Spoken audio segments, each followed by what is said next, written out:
So, good morning, good day, and good afternoon. I'm welcoming you to SIANI Expert Group Exchange.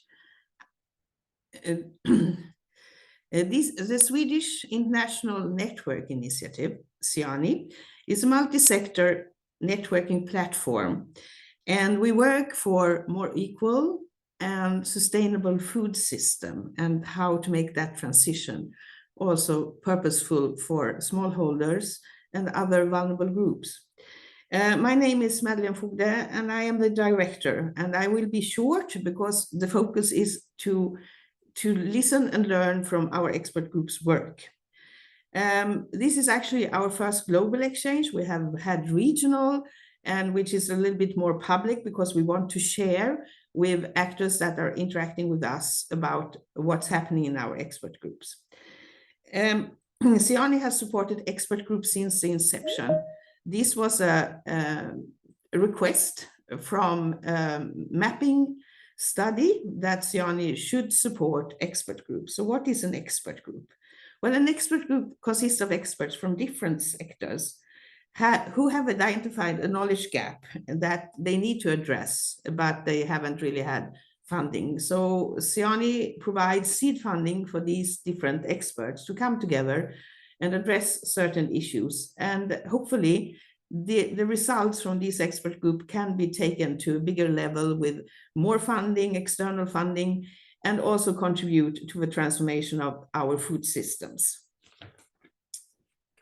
We are currently supporting 10 expert groups, and today you will hear presentations from the one that has been operating approximately 18 months. And you will be impressed to see what we have managed to achieve in this very short time. It is an opportunity also to share between continents what we are doing, what are the challenges, and what can we foresee. It's also an opportunity to invite our newly established expert groups to present their concept and what they will be working with. Our expert groups' work is a contribution also to the UN Food System Summit process, which initiated 2021 with the initiative of the UN General Secretary. And our actions and our encouragement for these expert groups to work for solutions for our food system is actually our contribution. We are extremely honored because today we have with us Mia Madsen, who is policy officer at the Food System Coordination Hub hosted by FAO.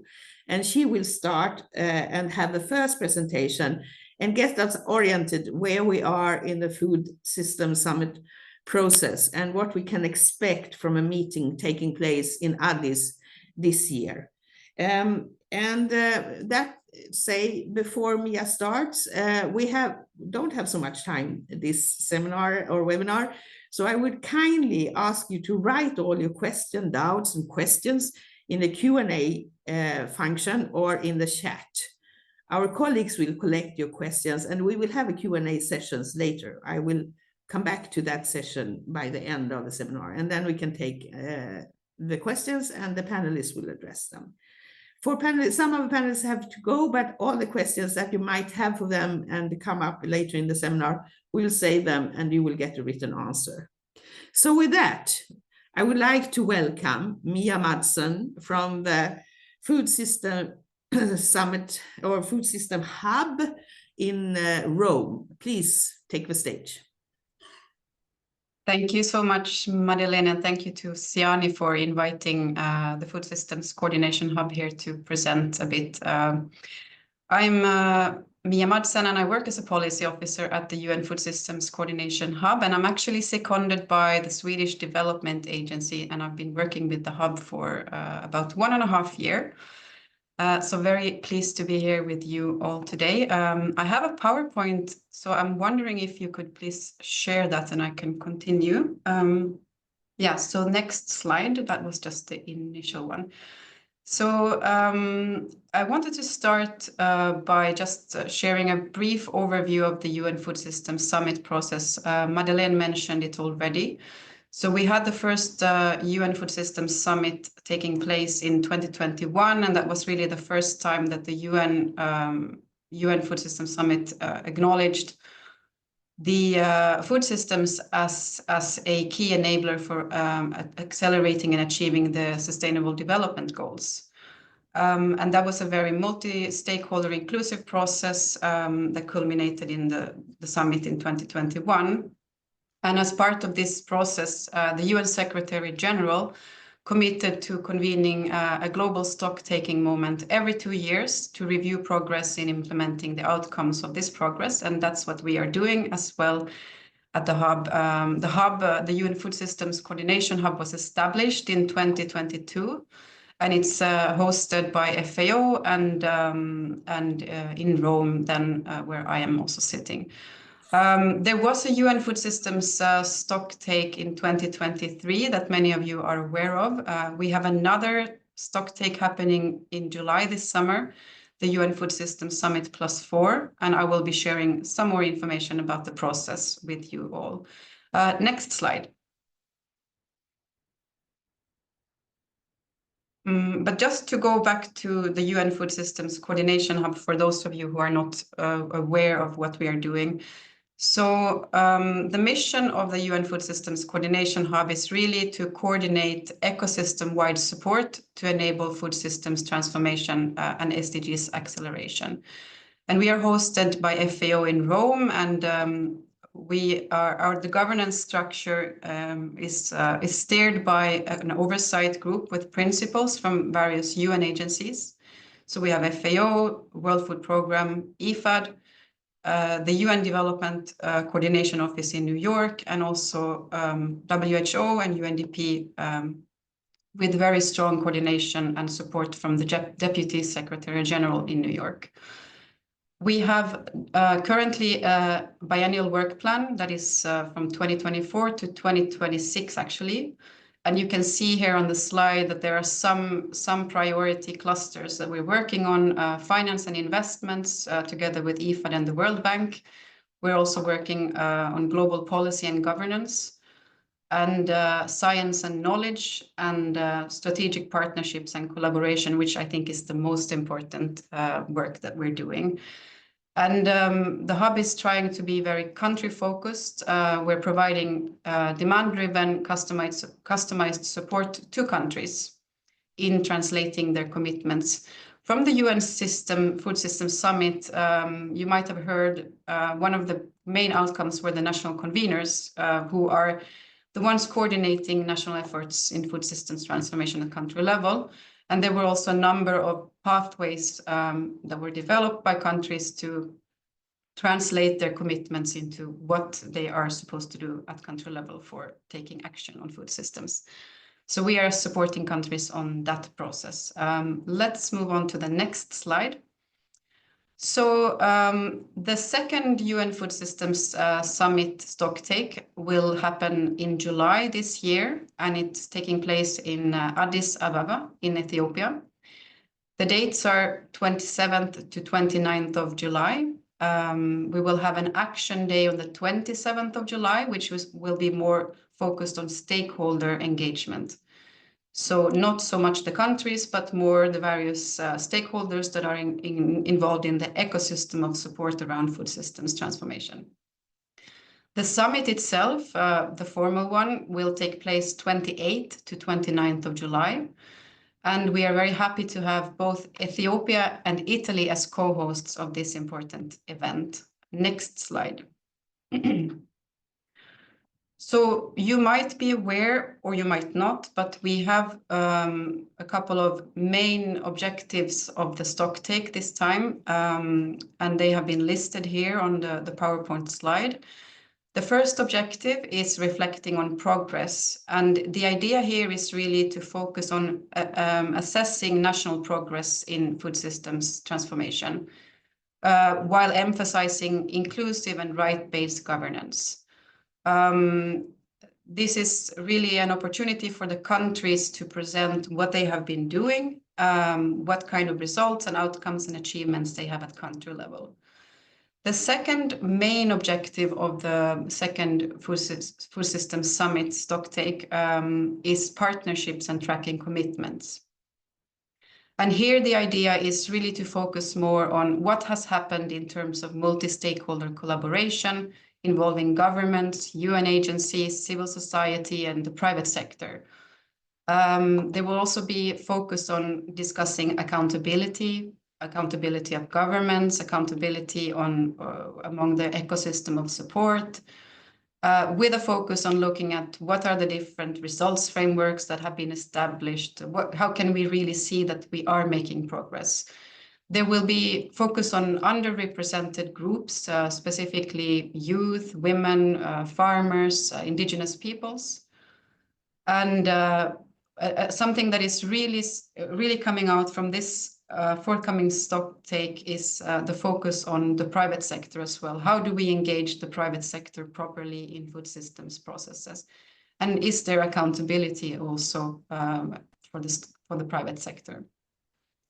The third really important Stocktake objective is also unlocking finance and investments, looking at the urgent financing gaps and promoting innovative financing mechanisms, etc. Let's move to the next slide.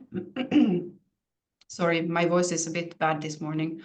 So coming to the preparation process, so the hub has really been doing a lot of preparatory work for the summit, with a main focus on national level preparations.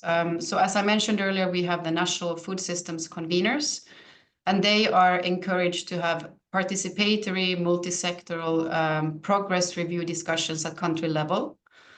We've also sent out targeted questionnaires to the national conveners and the governments to collect input on what has happened at country level. And the hub has also done bilateral interviews with national conveners and governments to really take stock of what's going on at country level. The hub has also undertaken a number of regional preparatory meetings in 5 different regions during spring. And if you're interested in reading more about those, there is information available on our hub website. I can also share the links later. We're also convening at global level. There was recently a global youth preparatory conference in Bangkok, Thailand, and we organize briefings to countries' permanent representations and organize global touch points with national conveners and ecosystem of support stakeholders as a way of preparing. Next slide. I'll try to be quick. If you can, yes. Part of the documentation process for the Stocktake involves the drafting of a report of the UN Secretary General. This was also done last time in 2023. And this report is really focusing on progress at country level, looking at what has happened with the national pathways and the effectiveness also of the ecosystem of support. There are 5 chapters currently. And you can see them here. Something that I want to highlight is the chapter specifically related to coalitions of action, which I'm also leading at the hub.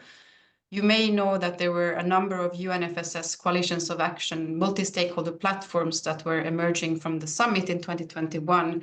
So we are really looking at what has happened with the coalitions, what kind of support are they providing to countries.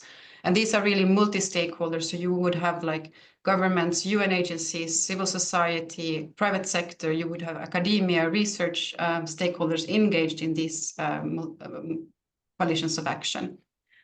Another very important report is the independent stakeholder report, which has also been prepared, and that's complementing this UN Secretary General report. And we've had a very consultative process in collecting feedback from civil society and various food system stakeholders. So this report will also be published ahead of the Stocktake. Next slide. Coming to the UNFSS +4 draft program, it's still under discussion, but this slide is aimed at giving you an overview of what we think will be the main sessions. So there would be plenary sessions available for all attendees. There will be ministerial roundtables, which are focusing a bit more on high-level country policymakers to discuss what kind of policy is needed, policy change is needed to move forward. We also have high-level panels, which would be focusing more on multi-stakeholder engaging the wider ecosystem of support. In parallel to this main sessions, there are a number of parallel events taking place as well. Investment dialogues, which are aimed at engaging with the private sector. The idea is to have like deal rooms for countries to present certain projects and the private sector and donors to come and meet and potentially bring something forward. And that's really something that is hopefully going to happen with this stock take, that we see action going forward, not just keep talking about the issues. That's at least the aspiration.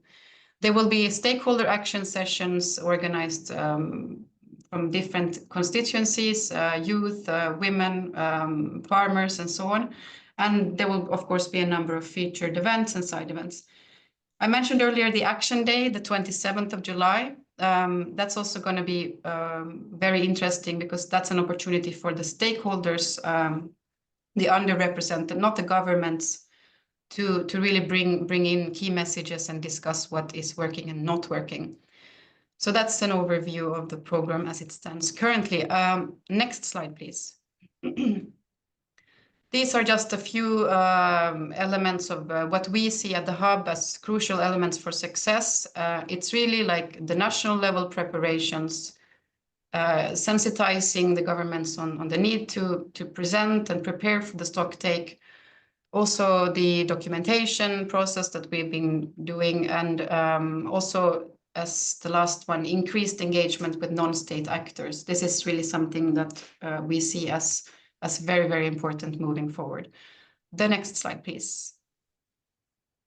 And here, just to give you an overview, it's very small here, but there are a number of events that are taking place or have taken place during the spring as part of the preparatory process. We have the next fourth financing for development conference taking place in June. That's also going to be very important preparatory work. And as well, the high-level political forum in New York taking place in July, just ahead of the stock take. And then, of course, we have the stock take and a number of related processes after. So with that, I think I'll stop here. If there are any questions, Madeleine, then I'm happy to respond to them. So over from my side.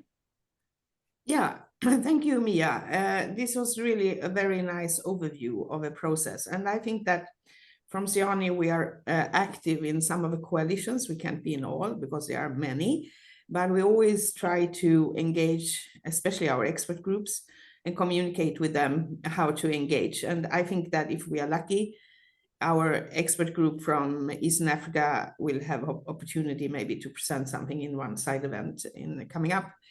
Mia, for those who this is the first time they might be in contact with this process, how can they engage? What is your advice? Can they follow the stock taking online yeah, please, some advice for people who wants to engage now that heard this for the first time maybe.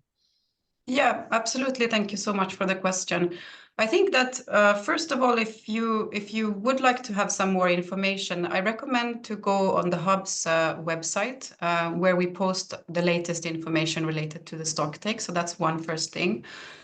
I was emphasizing earlier that we really look at the governments as leading this process. In your countries, if you have the networks and so on, I would encourage you to reach out to the national food systems conveners and the country level preparatory work if you would like to take part in that process. Another thing that I mentioned earlier was these coalitions of action that I'm also a focal point at the Hub. I can post the linkages or a link to the updated list of coalitions of action. with you before I leave. We have the focal points for each of the coalitions. So based on your expertise, there are a number of thematic areas that the coalitions are working on. It could be agroecology, it could be school feeding, it could be healthy diets and so on. And we have all the focal points for the coalitions, and they are very inclusive platforms. So they are very happy to take on new members and engage with new stakeholders and members. So that's an opportunity for you also to engage a bit more in the process. Regarding the web access and so on, from what I understand, there will be a web kind of like web streaming of the whole event. So that's also an opportunity for you to listen in on the sessions. And as soon as I have some more information about the web streaming, I can share that with SIANI, and then you can have access to the links, etc. But so those are some of my key recommendations, I think, for getting engaged. And always, if you have any questions, if you're interested in learning more, please feel free to reach out to me. I have put my email here, and I'm happy to share more information and also connect you with relevant stakeholders. Well, that's super useful. Thank you very much, Mia. And with that, we will now go over to the presentations. We have actually organized the webinar aligned with the action tracks of the Food System Summit. And the first one is focusing on nature positive solutions. And I would like to invite Kedar Devkota, from assistant professor at the Agriculture and Forestry University in Nepal, who will present the expert group work on pollination in South and Southeast Asia. Welcome, Kedar. Thank you, Madeline. Good morning, good afternoon, and good evening. I'm Kedar Devkota. Currently, I'm working at Agriculture and Forestry University as an assistant professor in Nepal. Today, I'm going to present on behalf of expert group, Pollination in South and Southeast Asia expert group. Yes, next slide, please. Next slide. Okay. Next slide, please. Directly. Okay. A few information about our expert group. Our expert group is Pollination in South and Southeast Asia expert group. Lota and Sri Skanda Raja and Paul Egan from the Swedish Agriculture University, they are leading this. And we 4 countries are in the expert group: India, Sri Lanka, Nepal, and Laos. And this is the pic. Here you can see a photo picture of our expert group that we met last year in Laos. Next slide, please. Yes, before moving to our activities, I'd like to talk to you about the pollination. That's why pollination and what is pollination. Pollination is very easy and free gift of nature, ecosystem services, which is free gift of nature. 75% of the crop plant, they rely on the pollination for the production. And for the agriculture production, if you see the aspect from the economic output, the pollination approximately contribute 800 billion per year globally. And from the aspects of the food and nutrition security, if you see 40% of the vitamin A, 20% of vitamin C, and 50% of fat and oils are derived from the pollination dependent crops. And next slide, please. Okay, next slide. It's fine. Okay, in order to address some challenges from the beekeeping and pollination, we have carried out the different activities among our expert group. First, we exchange the knowledge on beekeeping and pollination management practices that have been adopted in the different expert group in 4 countries. And additionally, we also carried out, as a bee is one of the very important pollinators, we carried out some economic analysis and value chain analysis of beekeeping in our 4 expert group countries. And additionally, we also address what are the threats of the climate change, because as the climate change is becoming a very important issues, and so we are trying to address the threat of the climate change on the beekeeping. And also looking after the pollination, we took the watermelon as a target crop. and we conducted some field-based activities in coordination with the farmers, especially on pollinator diversity and pollination dependency of the watermelon. And also we assess the farmer knowledge, especially the watermelon farmer knowledge on the pollination. Next slide.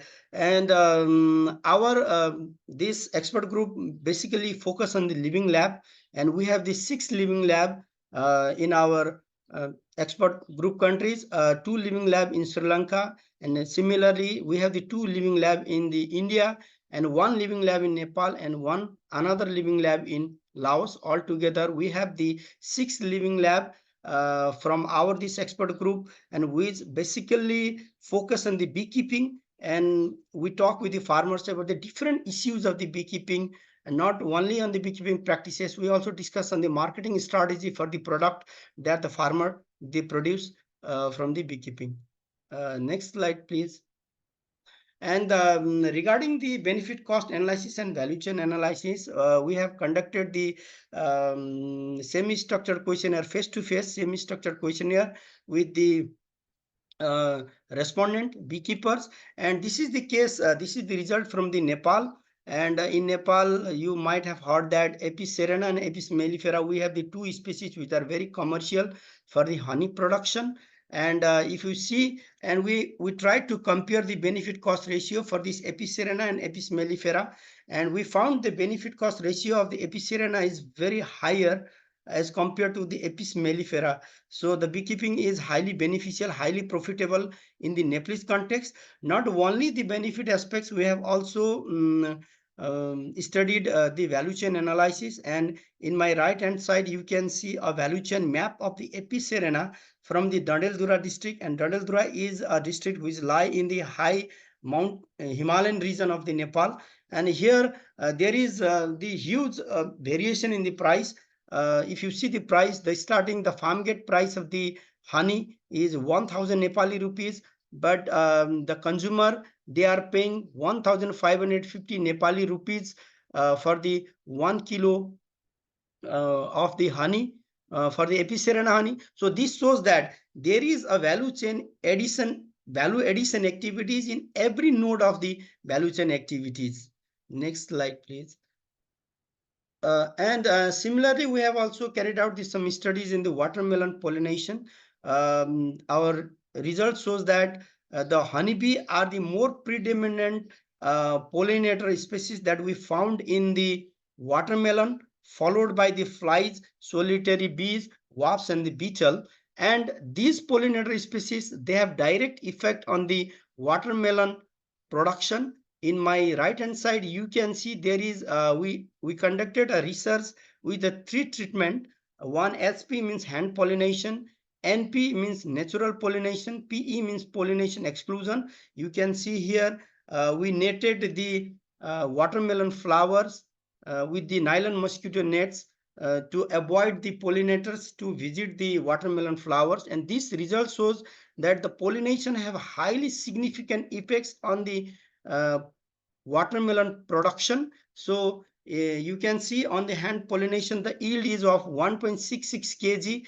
Compared to the natural pollination, the yield is quite less, 1.47 kg, whereas there is no yield on the pollination exclusion treatment. This means the pollination, they have the huge importance on the watermelon pollination. So in Nepal also, if you see, we have the pollination deficits. The whatever pollinators we found in natural condition, they are not sufficient for the watermelon pollination. This means we have the pollination deficits in the watermelon pollination also. And next slide, please. Yes, in one hand, we have the pollination deficits in watermelon, and we also try to assess the knowledge of the watermelon farmers. And we found very interestingly that only 63% of the watermelon farmers, they have heard about the pollination, but they are not sure what it is, what actual the pollination is. And only 5% of the watermelon farmers, they have the very good understanding of the pollination.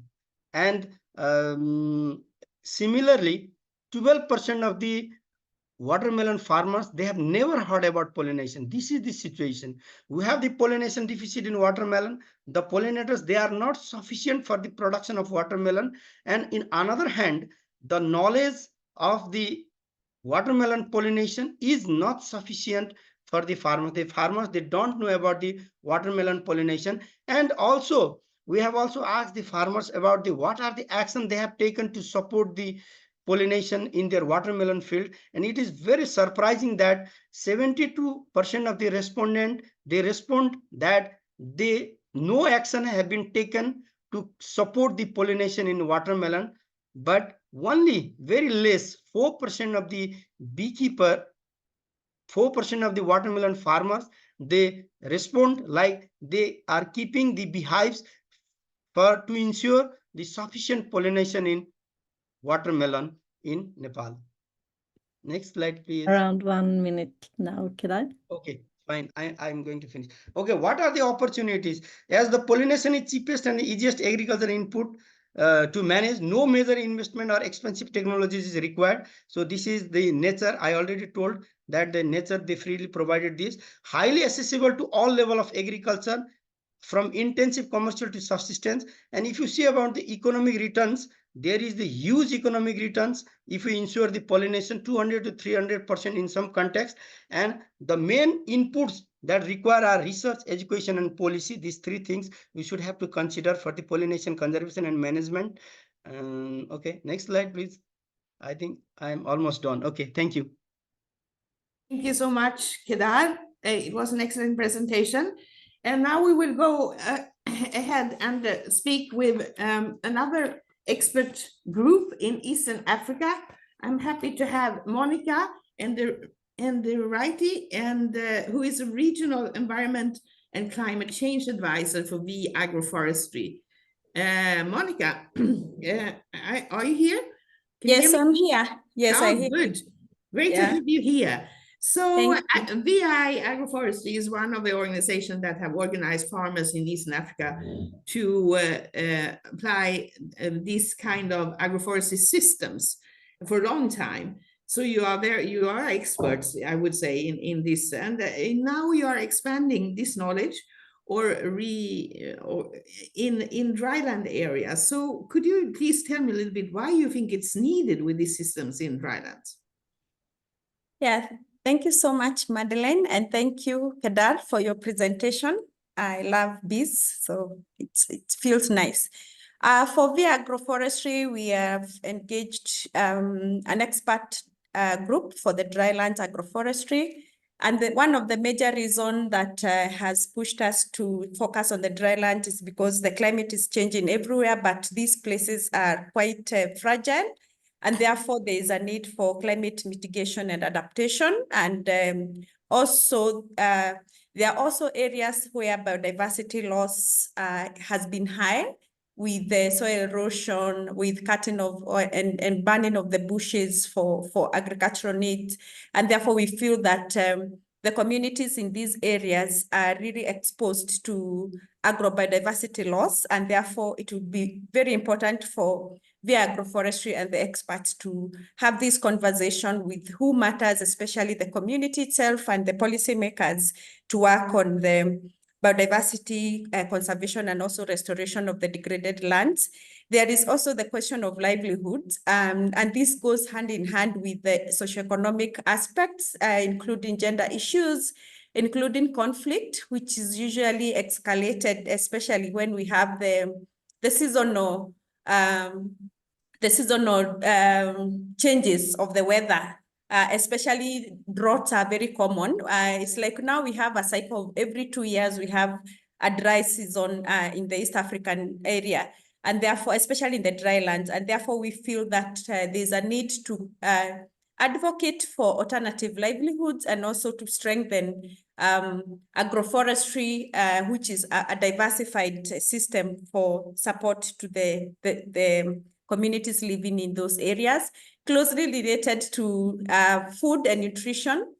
A lot of studies have showed that in the East African drylands, we usually have high malnutrition rates, we have the famine which comes close with the droughts, and therefore it means that the communities in these areas do not get enough food, whether it is calorific intake or even the micro nutrient intake. So it is good for us to really look into these issues and advocate for agroforestry, for food and nutrition services in these areas. We also have ecosystem services that come with the biodiversity conservation, which we feel that looking at the drylands in the East Africa, it's like it forms the highest percentage of the land mass. And therefore, if we continue ignoring these areas, it means that we continue to lose quite a huge percentage of the land mass that can be utilized to sustain the human population that is ever growing. And therefore, we also focus on agroforestry for biodiversity conservation and ecosystem services in those areas. Thank you.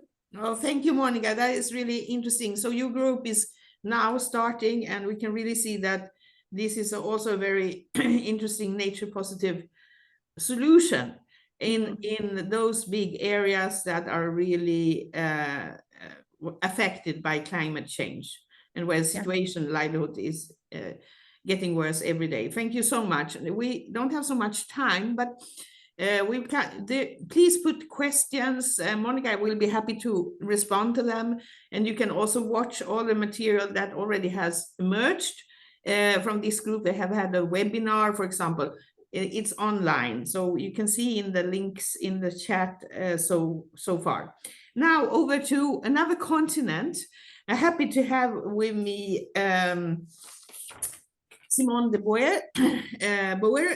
She's a PhD student at the School of Global Studies at the University in Gothenburg. Now, you are looking at soil health, and you are looking at a specific region or in country, Kyrgyzstan. And I would like to know, why do you have this focus there, and what is the intention with the expert group? In 5 minutes, sorry. Yeah, thank you. Yeah, so, well, thank you, Madeleine, and all of you. So soil health is important in Kyrgyzstan because it's a predominantly rural society, and most people also in rural areas are partly or fully dependent on their land for their livelihoods. So many, I think, similarities to what Monica was saying as well in that respect. So they use the land to cultivate food for themselves, their families, but also for their livestock.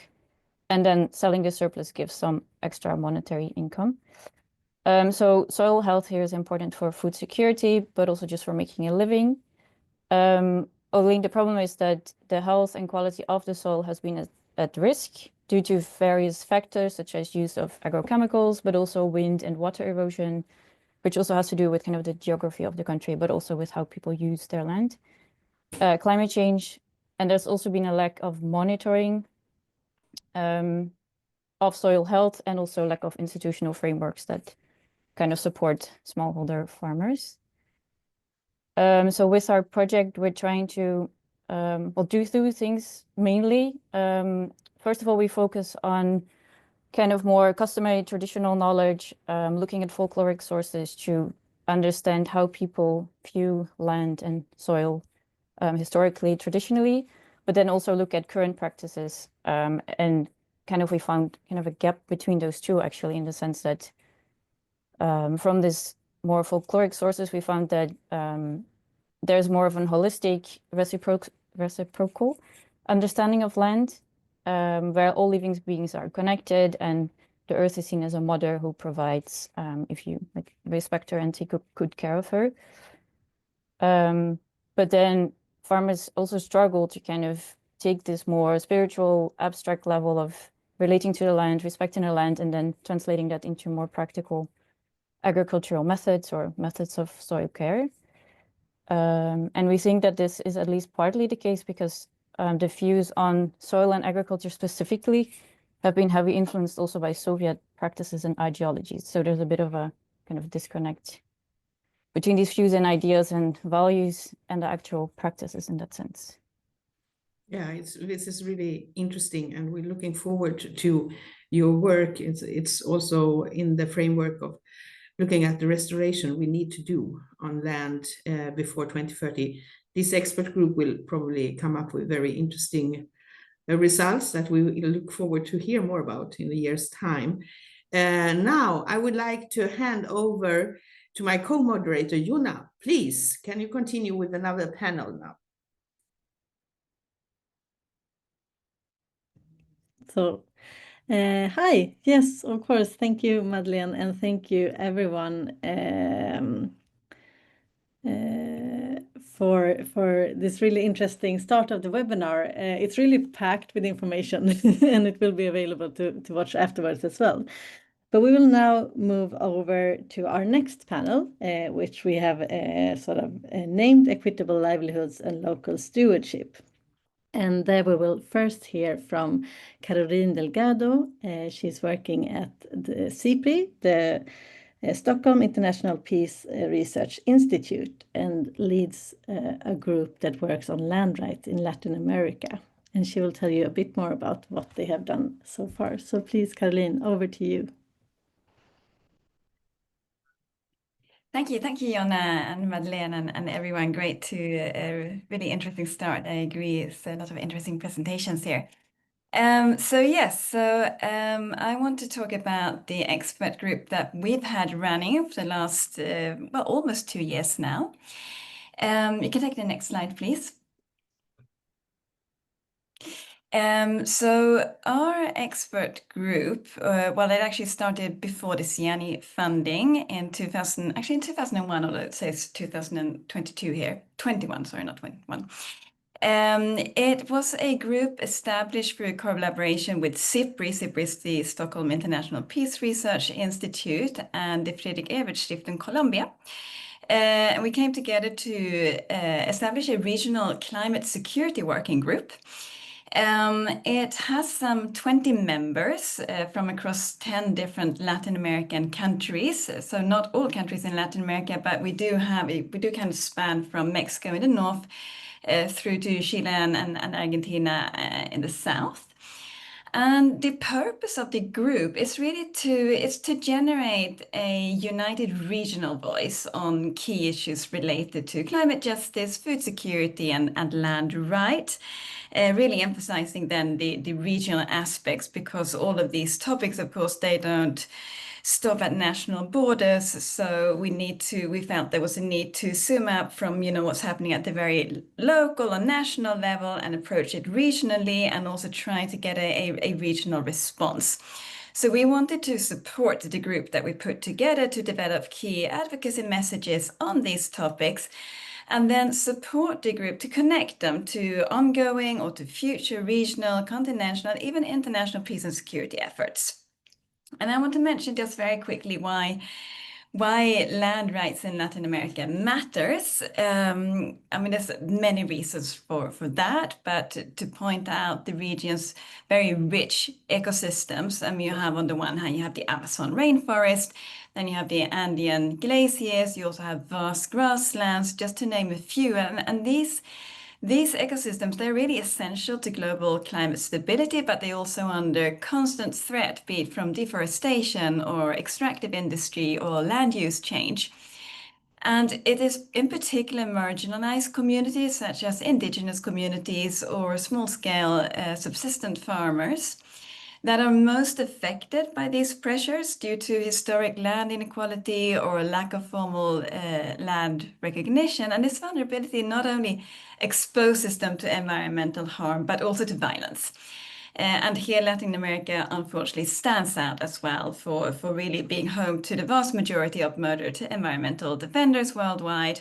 And there is really strong links between environmental crime and broader security challenges and violence in the region. So therefore, ensuring secure land rights is fundamental to addressing both environmental protection and social justice in the region. So that is a bit of a background and rationale. So if you can go to next slide, please, Jonna.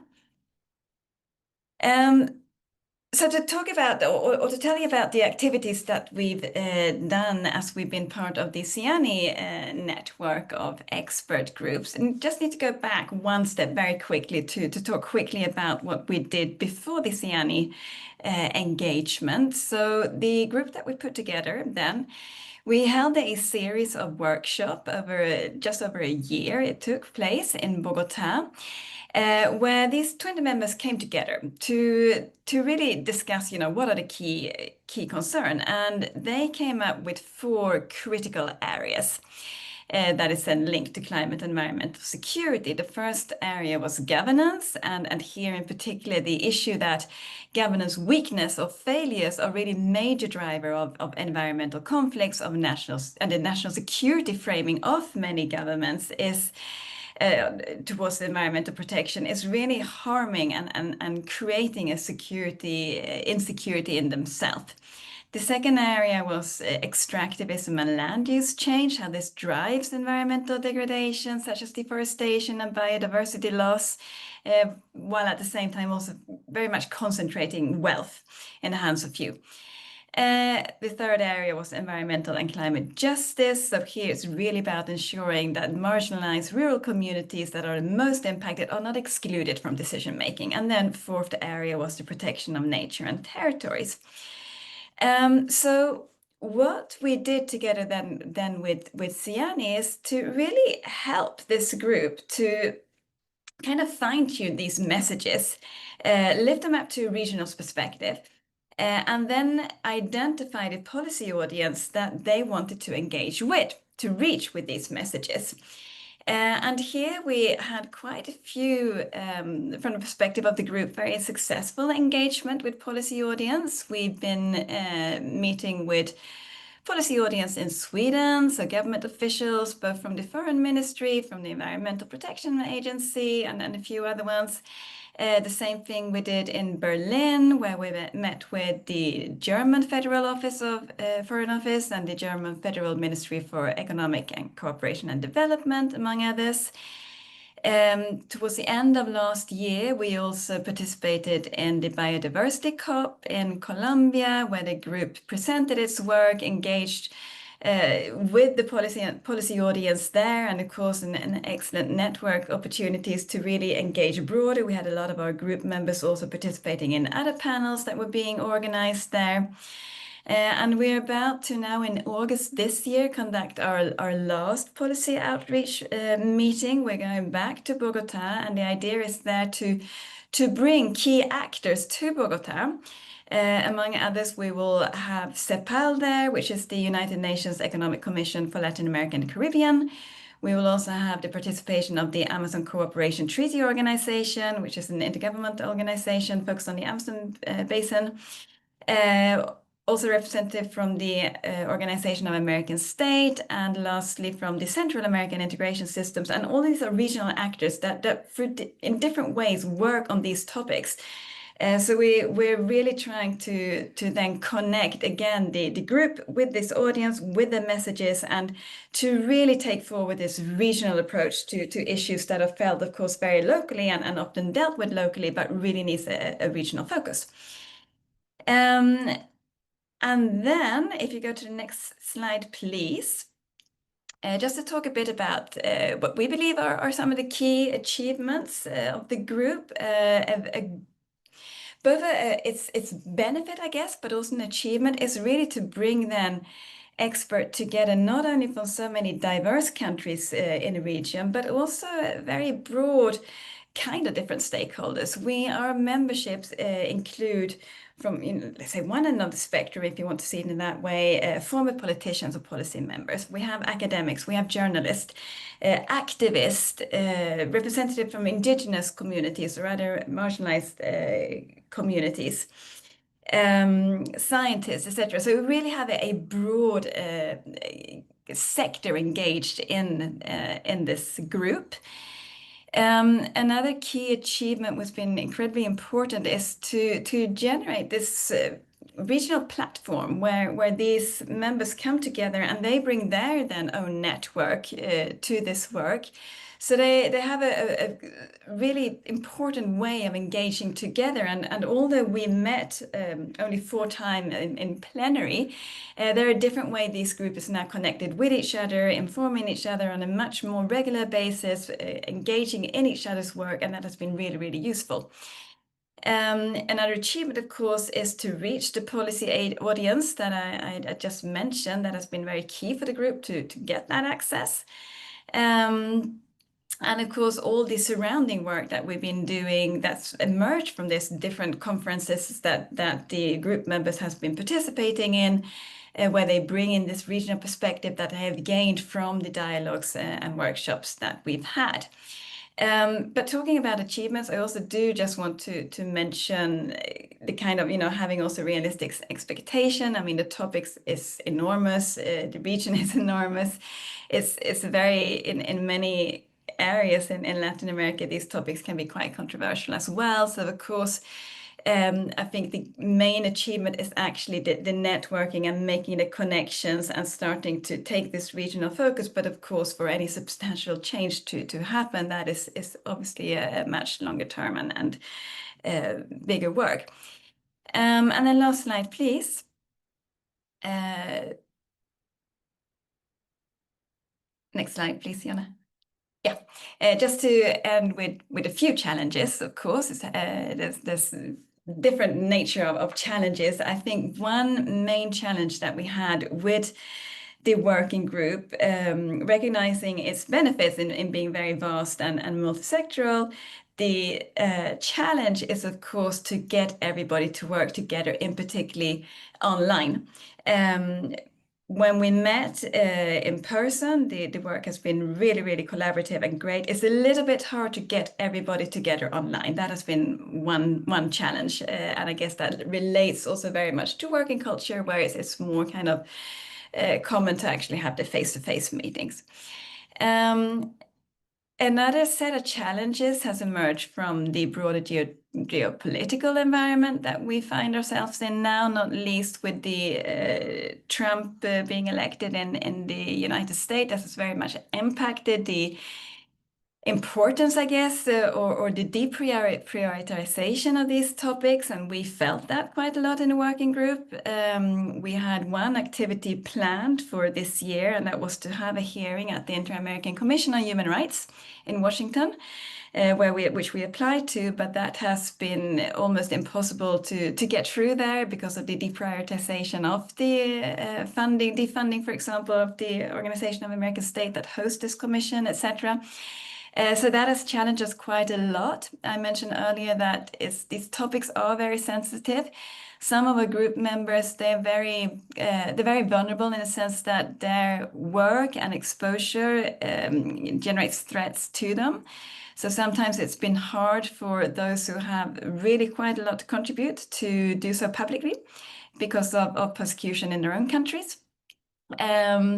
And then, of course, which I think all work in this area suffers from, of course, is funding. So although there's a lot of demand, I would say, for more knowledge on these topics and for the kind of approach that we chose to take, the regional approach, there is, of course, less and less funding to actually support these activities. So that is another challenge that I wanted to mention. And then I just end with the last slide, Jonna, please, which is just, if you're interested, some link to some of the work produced by the working group. And I'll hand back to you there, Jonna. Thank you. Thank you, Caroline. Thank you so much, and really interesting to hear the achievements, but also your reflections on the challenges, both in general, working with this kind of broad multisectoral groups, but also specifically in light of recent changes in the world. And I see there are some questions directly to you in the chat as well. But I will now turn to Madhu Ramnath, who is here from representing the Non-Timber Forest Products Exchange Program in India. And you are part of a group called the Wild Foods Expert Groups working in Asia as well. And Madhu, we just heard Caroline mention some of the challenges that their group have identified or that is sort of threatening local livelihoods and food security in Latin America where they are working. But I wonder, what are some of the issues that you identified threatening wild foods where you are working? Thank you, Jonna. Thank you, Caroline, and also Kedar and other colleagues. Our work in NTFP exchange program, which is a regional network based in Manila, and I work as a coordinator for the India team. So in the SIANI related project, there's India and the Philippines. We're doing quite parallel work. And with Vietnam, we're doing more research-based work.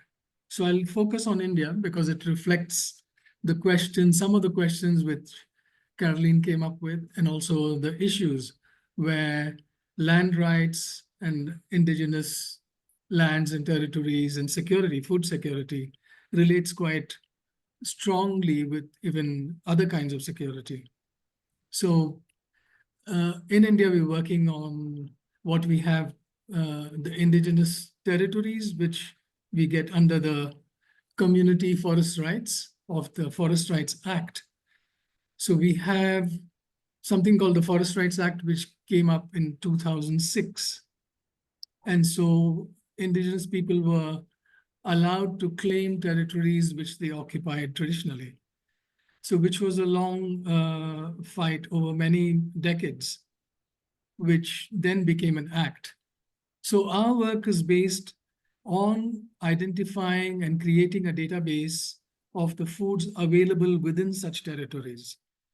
So the idea of ownership of land and a feeling of ownership of one's own territory, a sense of belonging, also came with the foods they found within such territories. So one of the first exercises which we've started, which has been ongoing but now more formalized through the SIANI project, is that we began to inventorize the kinds of tubers, greens, small meats, fish, insects, fruit, and seeds, which are harvested by indigenous people in a traditional way. So there are also, you can say, traditional calendars of when foods are harvested, how they are processed, how they are stored, and all this. So the challenges we face are quite serious. I'm talking from a very hyper-local level. It's not a regional kind of project. It's very, very local. So the challenges we face is the decline of species, decline of traditional knowledge on how to identify or harvest species. How do I revive such knowledge and how do I pass it on?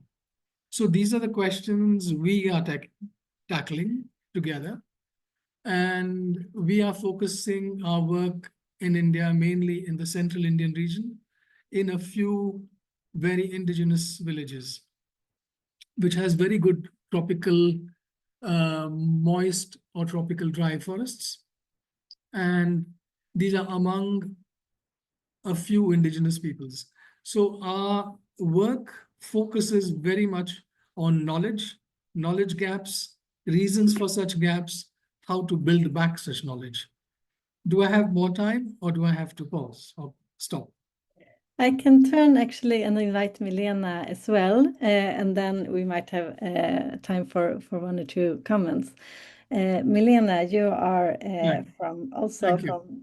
Thank you, Mother. You can. I mean, you will still stay on. So you are from the also the School of Global Studies in Gothenburg, and you are part of an expert group working on small-scale fisheries. And I also wanted to invite you to say something about the challenges that you see threatening both the ecosystems and the livelihoods of these communities.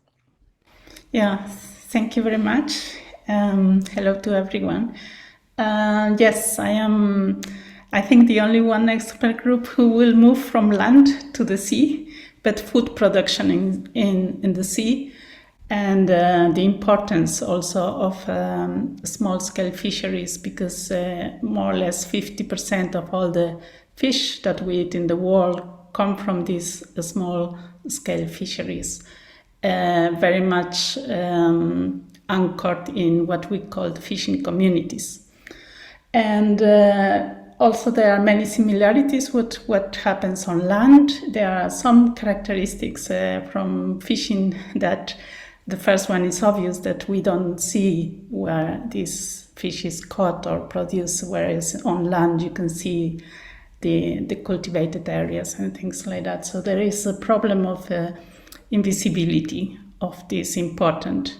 And because of this invisibility, that creates also marginalization of these fishing communities, and they are not really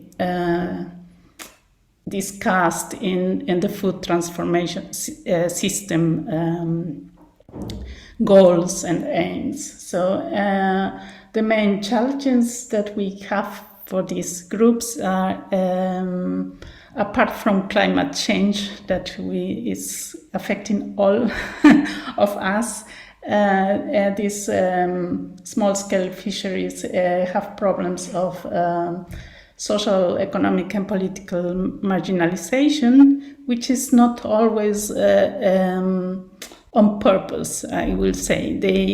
They normally work, as I say, we don't see them working, and fishing communities are normally in very remote places. So, and they are too busy fishing for creating strong leadership and fishing organizations to represent them at national levels.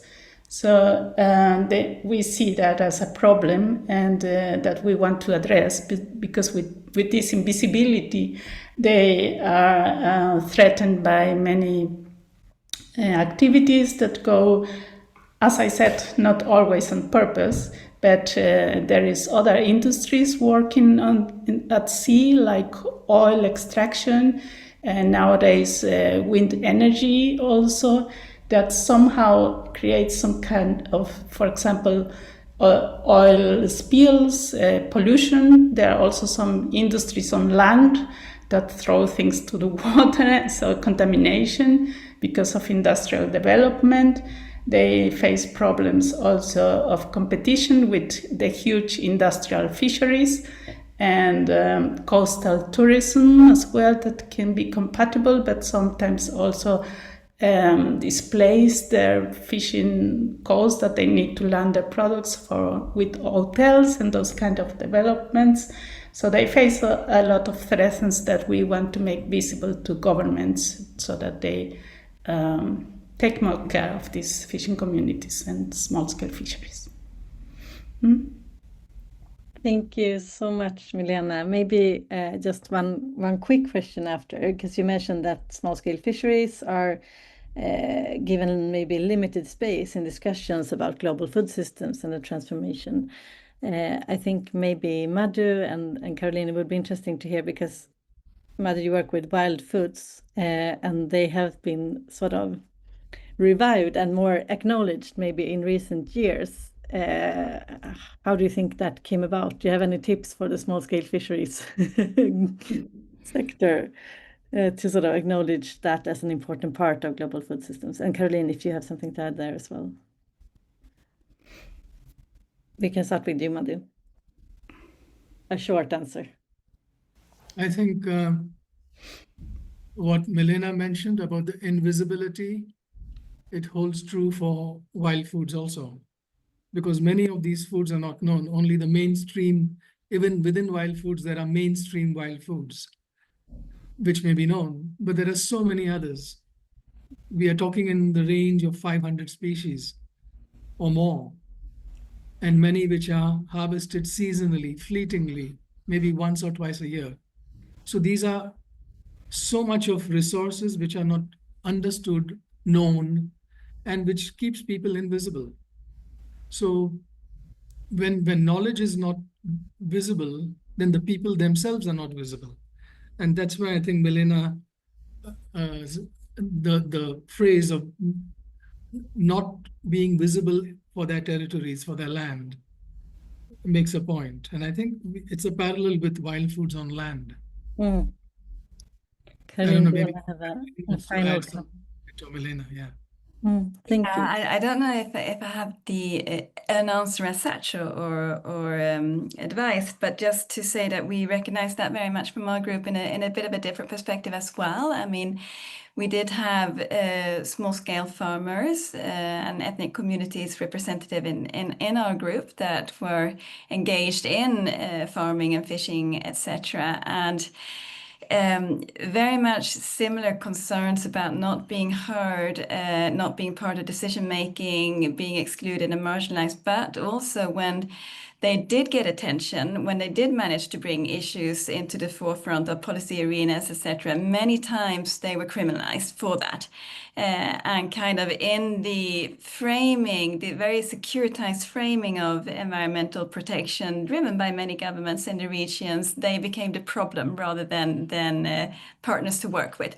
So I think that for them, that was an added, which I'm sure is probably recognized by many other minorities around the world, that kind of, even when your voice is heard, it's not guaranteed that you're actually seen as partners to working with governments that could change issues, but you become, in their securitized language, part of the problem. Yes, if I can just, one of our main goals is to change this, or idea is to change this, thinking of small-scale fisheries as a problem, but as a solution, and create new narratives and show that they can be sustainable, that they can be innovative, that they have lots of knowledge and all those things. But you are completely right that the government thinks, oh, this is a problem, they are informal, they don't take care of, and change all this vision and create narratives for, it's a solution actually for many, many people who depend on this food production, seafood production. I'd just like to add one small thing. Okay, last one, then we have to move on. I know you're rushing for time, but the non-timber forest products is in Indian official terms called minor forest produce. It tells the way they look at the forest. That is, anything outside timber is minor. And we are saying that non-timber is the wealth, which is what indigenous people use. They don't harvest timber. So it's a kind of language itself where they have categorized indigenous people as using minor forest produce. Thank you, Madhu. It's something quite obvious. Thank you, everyone. Really interesting, and we could continue this discussion for a really long time, I think. But we have to move on to our last panel, actually, which we call Innovation for Health and Resilience. And here we will look a little bit more into sort of inputs and resources and how they can be used in agriculture. And we will start hearing from Ivar Virgin, who is part of the Agrobiological in East Africa Expert Group, and you work at the Stockholm Environment Institute. So welcome, Ivar. The word is yours, and yeah, you have maybe 6 minutes.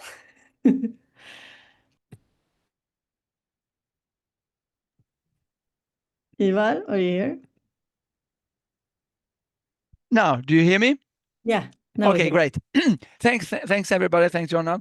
I'll be quick, I think. Presenting agrobiology. Next slide, please. On the SIANI Agrobiology Expert Group, which started in 2024, early mapping and linking, catalyzing the production and use of bio-based agricultural inputs in East Africa.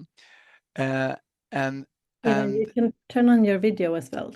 All right, should I do that? I turn on my video. Let's see. Is that on now? Do you see it? Yes. All right. So mapping and linking key actors in the East African agrobiology sector, that is in Ethiopia, Kenya, and Tanzania, and creating an East African dialogue platform for increased production and use of agrobiologics and initiating actor-driven development pathways.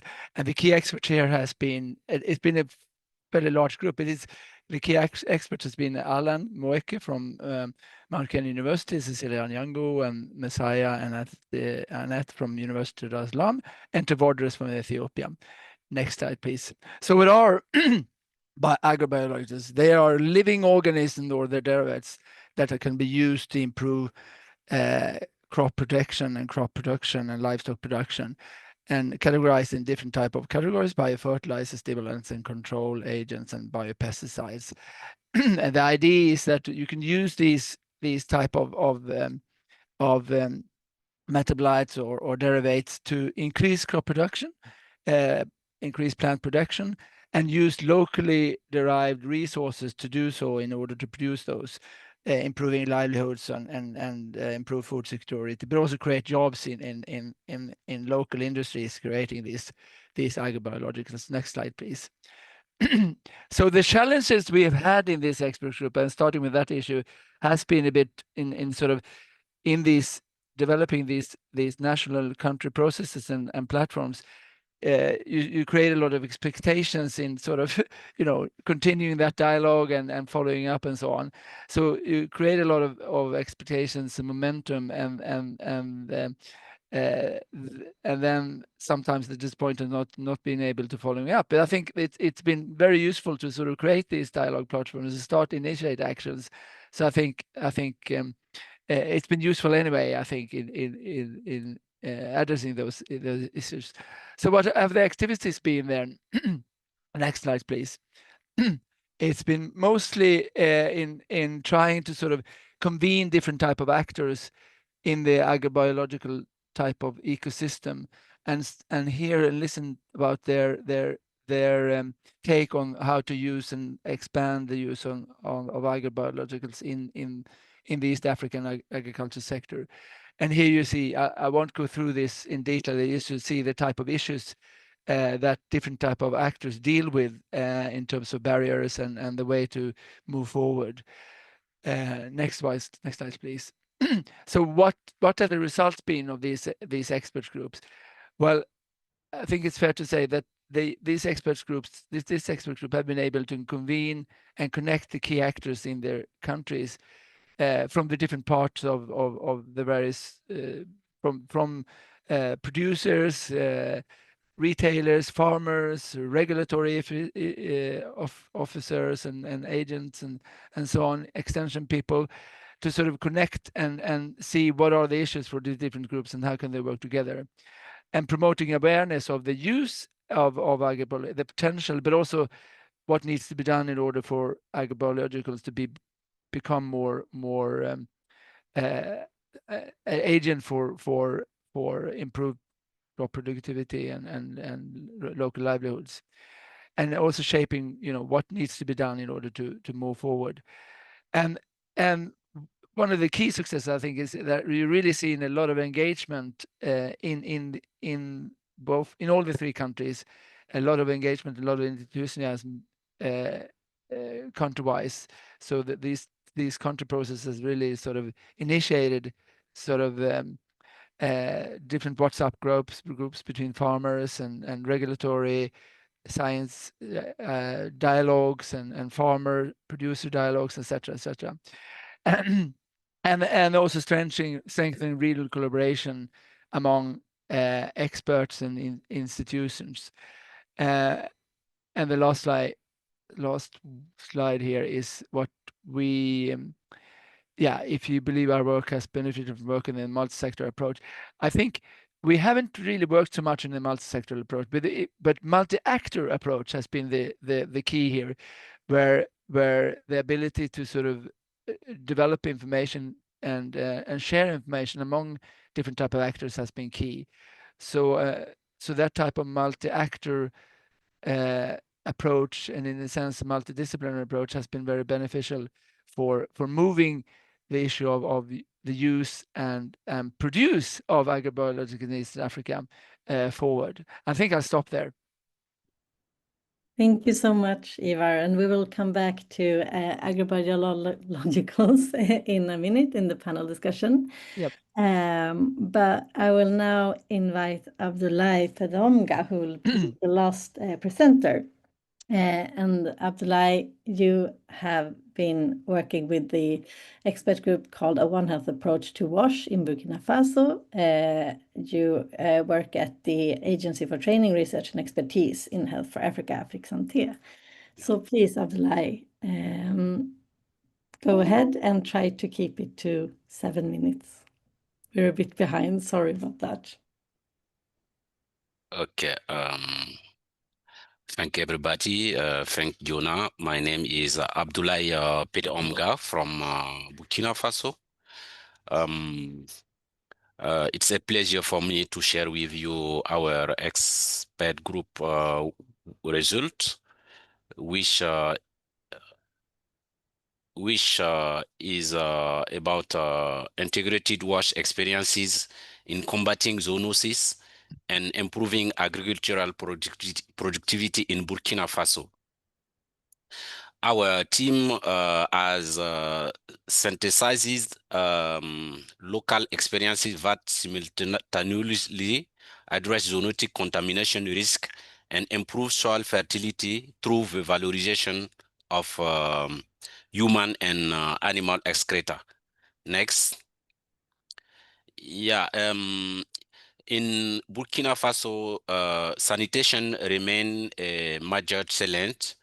With low sanitation, only about 42% of human household and less than 17% of rural households have access to adequate family sanitation, and also 47% of defecation in rural area in Burkina Faso. About livestock raising and wash, in Burkina Faso, nearly 80% of the population live from agro-silvo-pastoral activity. This is good for nutrition, mainly for food diversity.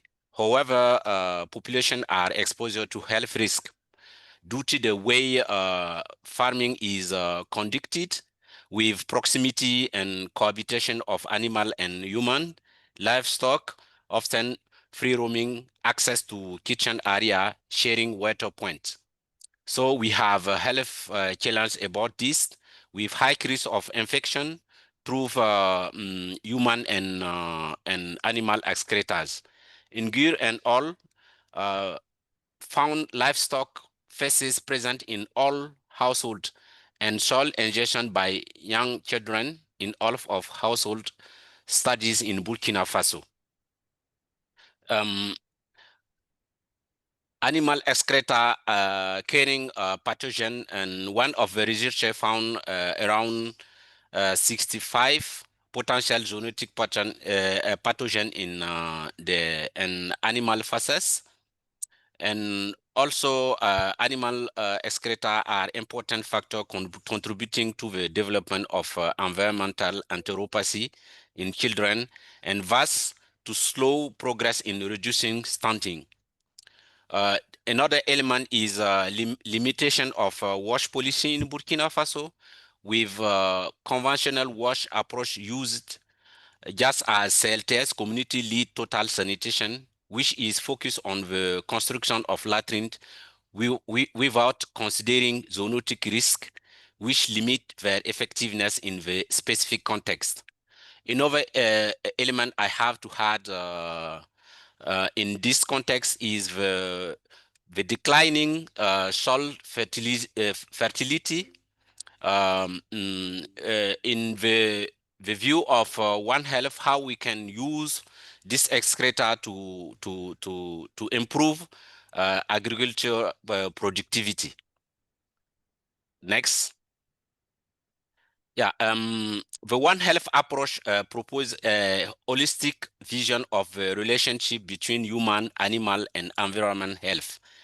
In this framework, our team, which is funded by SIANI, document and synthesis, the integrated wash initiative tested in Burkina Faso. These initiatives include human health protection by improvement of hygiene condition and reduction of the risk of zoonotic disease through adaptive wash intervention. Also permit to protect environment, and also animal health. These initiatives also offer an opportunity to sustainable agriculture by transformation of human and animal excreta into fertilizer to improve agricultural production in the face of declining soil fertility. Next. So our expert group document two kind of integrating zoonotic risk into wash intervention. Veseleve, which was a raising life raising project, and Grada have adapted the community lead total sanitation approach to integrate the management of zoonotic risk. This innovative approach raised community awareness about the danger of close cohabitation with animals and propose practical solutions, just as the construction of an latrine. Next.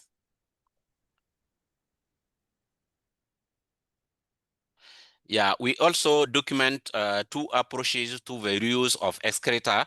The first one is about ecological sanitation, which called EcoSan.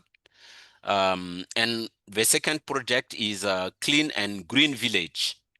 Yeah, these two approaches aim to transform waste into resource simultaneously, improving sanitation and agricultural productivity in context of declining of soil fertility in Burkina Faso. Next. Abdullahi, you can Yeah. start rounding up. Thank you. I don't get what you say. Maybe 2 more minutes. Okay. So here we have a different step of EcoSan approach. And the first is to build a double vault latrine, as you can see, and also how to transform the excreta to dry fertilizer to dry fertilizer. Yeah, next. Yeah, here we have the picture of how to the treatment of dry fertilizer with human excreta. Next. On this picture, we can see how to use dry fertilizer, which called birikwenga, and the benefit of this kind of fertilizer. Okay, next.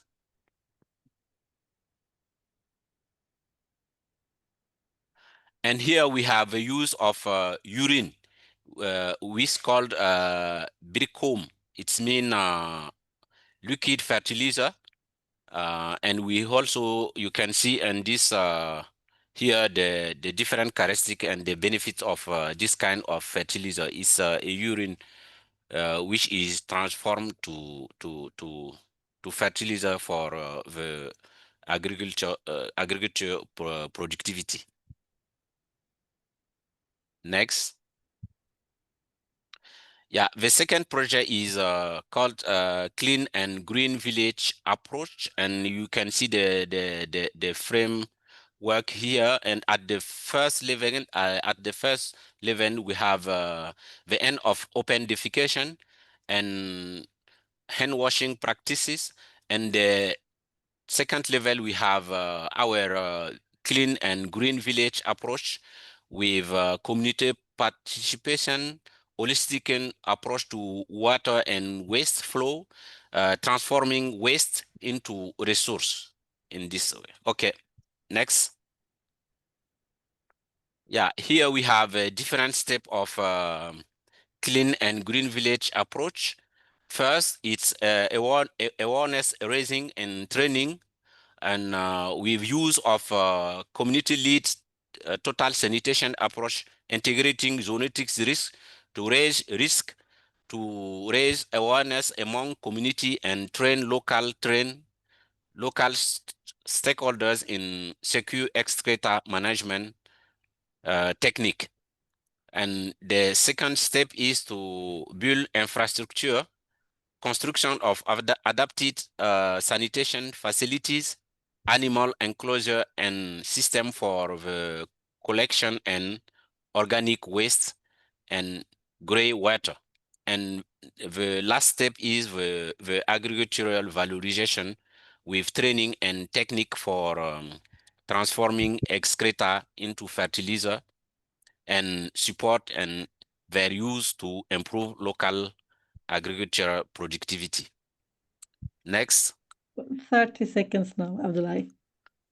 Okay, here we also held a stakeholder restitution workshop with government institute, One Health members and NGO, and also with SIANI members in online. The main objective was to share the result of the synthesis with the main stakeholder, discuss the document initiative, identify the content and limitation of current approach, and propose solution for this. Next. Our ongoing activity is to write policy notes, developing policy note for decision makers, and also do web publication, develop accessible web content to widely disseminate the result and good practices identified to the practitioner and the interest general public. And nowadays, currently we have realized a documentary film for these experiences. Next. Yeah, here we have the content identified and also perspective. Perspective are to conduct advocacy for the integration of zoonotic risk in national WASH policy and program, seeking funding for the development and large-scale implementation of One Health approach applied to WASH, and strengthening local capacity to ensure the sustainability of intervention. Next. Yeah, we would like to thank all of the partners for this expert group work. Yeah. Thank you so much for this, Abdullahi. Really, really interesting. So I will now invite Lucy Namu, who are part of the Tropical Fruits Elation Expert Groups, and also Johanna Rakotondrasoa from the Madagascar Biodiversity Center. And you are part of the Sustainable Insect-Based Proteins Group. So let's see, is Lucy here as well? I can start with a question to you, Johanna. You are also, your group is also working, you are working with the black soldier fly, which is also a technique to circulate nutrients and make them available for both animal production and as fertilizers. What are the main benefits and challenges of that in Madagascar where you're working? It has to be a really short answer. I'm sorry about that. And we will have to stay on for 5 more minutes past 12. But please, Johanna, over to you. Okay, hello everyone. Thank you, Oliver. And farmers in our program have seen many good results. First, the farmers feed black soldier-fly larvae to chicken, pigs, and fishes. This helped them to save 20 to 40% on feed cost, especially for chicken and tilapia as fish. The larvae are high in protein, so animals grow faster and stay healthy. This means better animal productivity and more income from the farmers. Secondly, some farmers also eat the larvae with rice or cassava and as powder mixed with yogurt. This adds as a nutritious and affordable food to their diet and helps diversify meals. And BSF farming helps improve soil fertility because the the residue left after larva feeding is used as a natural super fertilizer that increases yields crops. And this means better crops yields and more food and more income.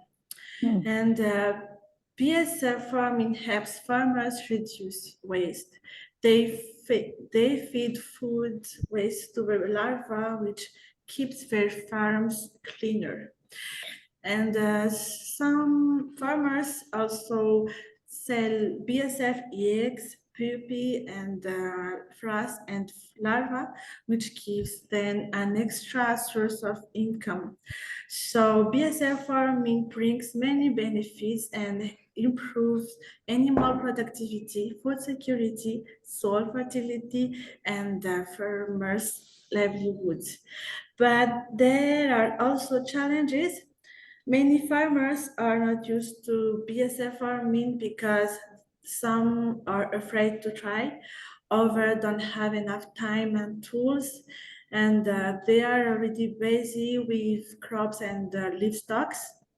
And during the lean season in Madagascar, the lean season is around 8 months. There is less organic waste available to feed the larvae, and sometimes there is competition with waste collectors. Also, pests like ants, rats, and cats can attack the larvae. And know that winter has started. Controlling temperature is becoming a big issue. So, but we are working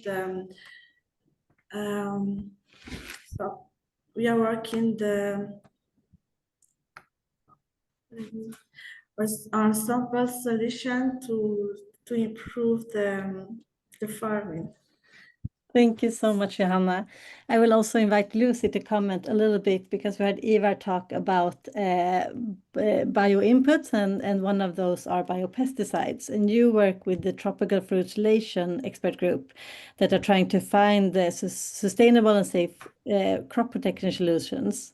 So just if you can say something quick about the potential that you see for biopesticides in that sense, and the interest that you see among stakeholders for those kind of pesticides. Lucy.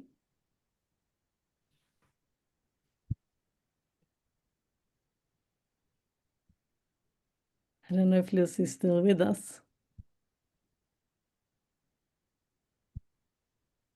Are you there, Lucy? Okay.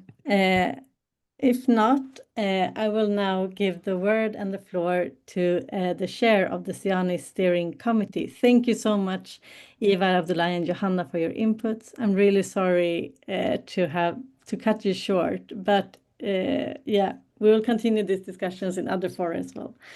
And now, Cecilia, I invite you to give some final remarks as the chair of the SIANI steering committee.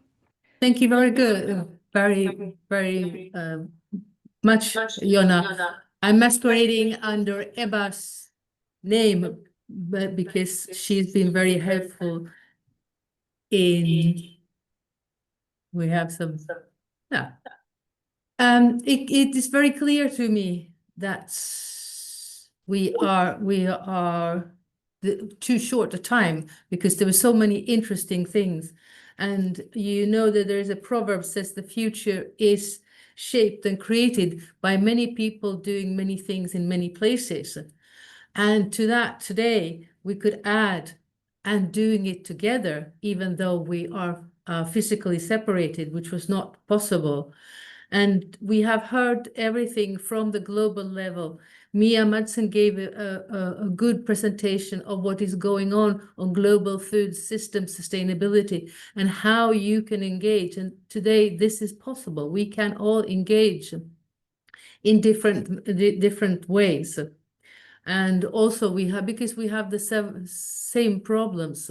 How do you collaborate? How do you get a group together? How do you get it financed? And how do you get a strong voice? Because you have to work together in order to achieve results. And I thought it was very interesting, Dr. Kedar Devkoka, about the level of farmers that had no clue about pollination, which you'd think would be primordial for a farmer, and that there was only 5% who completely understood the process. So just by working together and putting a lot of efforts into education, I think we can achieve a lot. And also, obviously, we have to adapt to the conditions that we have. So drylands, well, it's not the ideal spot for any type of agricultural activity, but it's there. What are you going to do? A lot of places are like that. So you have to find ways of working with it, especially now that we have all the challenges about the climate as well. And I liked what I think was Caroline said, to generate a voice and how you do that. And one person can do some things, but several people can do much more. And this is a challenge because you have to be open to compromises and discussions. But every meeting, even meetings that you don't think are really giving something, is building connections between people. And I thought it was interesting also to hear that still it is the personal meeting that gives the strongest connections.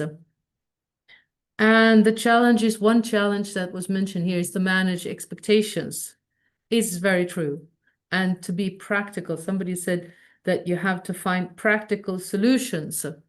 And I think you have to think about that all the time. And what this little seminar or webinar has made perfectly clear is that we have a lot in common. And that's why I really like working with SIANI, because SIANI is really putting people and groups in contact with each other. So I do hope that if you have problems or you have challenges, keep on at it, because every step you take will have a fruitful outcome. Thank you very much. Thank you very much, Cecilia, and thank you to all expert groups and all participants. We are really, really glad that you joined us and that you stayed on until now. This webinar will also be available online, the recording. So thanks for today and have a great Monday and week ahead. Thank you. Thank you very Bye. much. Bye bye.